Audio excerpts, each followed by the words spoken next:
Morning. We are looking at kind of a quiet morning right now as you look at our live radar network. Nothing going on here at this time, so your morning commute should be going off without a hitch. But that could change as we get into the late afternoon and early evening. We could see some thunderstorms start to pop up, and our best chances likely occurring after the sun goes down. That threat of severe weather, including areas along and west of I-35, is where we have that threat for isolated severe storms that is in place. Hell up to the size of golf balls, winds to 60 miles per hour. That will be the main threats with the strongest storms that can form here across central Texas. The tornado threat, thankfully, though, on the low end of things because this is coming after sunset for the most part. Let's walk you through the timing on this and show you what it looks like. Again, we got cloud cover out there this morning. We'll likely see that try to clear up here as we go through the afternoon. Temperatures in the low to mid 90s here as we go through your afternoon. Again, southeast winds continuing. That's going to keep the warm and muggy air around. So these mid 90s you're seeing on the board will likely feel closer to 100. It is going to be a warm, steamy, kind of muggy day out there today,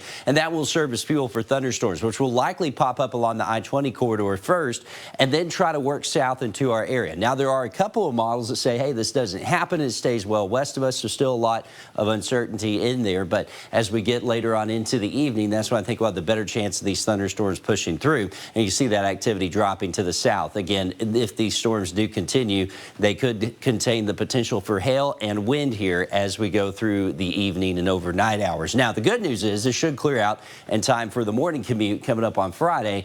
So thankfully, that gets on out of here. Temperatures will be in the 60s, and then during the day on Friday, numbers will likely end up in the mid 90s as well as on Saturday. It's going to stay warm. It's going to stay muggy here through the weekend, but at least Friday and Saturday look quiet. Out there right now, as you're heading out the door, you are waking up to temperatures that are in the upper 60s, lower 70s here right now. 68 in Mejia, 73 in Waco, 72 in Temple, mid 70s, Bryan College Station and Burnett. Dew points hanging around in the 70s as well. So that humidity has really come up here overnight, and that mugginess will stay around. Again, we'll get numbers into the mid 80s by noon. Numbers getting closer to 90 to mid 90s this afternoon, and then the better storm chances holding off until we get after sunset. Highs today likely make it into the mid 90s. Keep in mind our normal this time of year is 87. The record should be safe, but these mid 90s will feel like the triple digits in spots, and then tonight, not a huge cool down. Numbers in the 70s. Now, Future Track does show you we get out of this, should stay quiet into the first part of the weekend. By the time we head into Memorial Day, it's looking like we're going to have more scattered thunderstorms on the way for Memorial Day.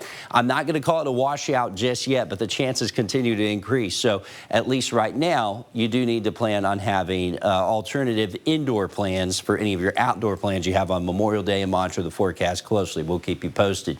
94 here for today, 92 for tomorrow, 95 for Saturday and Sunday. It's going to be warm and muggy, and then it looks like numbers hanging around the 80s next week with storm chances returning, at least daily storm chances holding on. Good morning, I'm Andrew Rafferty with a look at what's happening today. An advisory committee to the FDA is set to meet today to discuss COVID vaccines. The panel will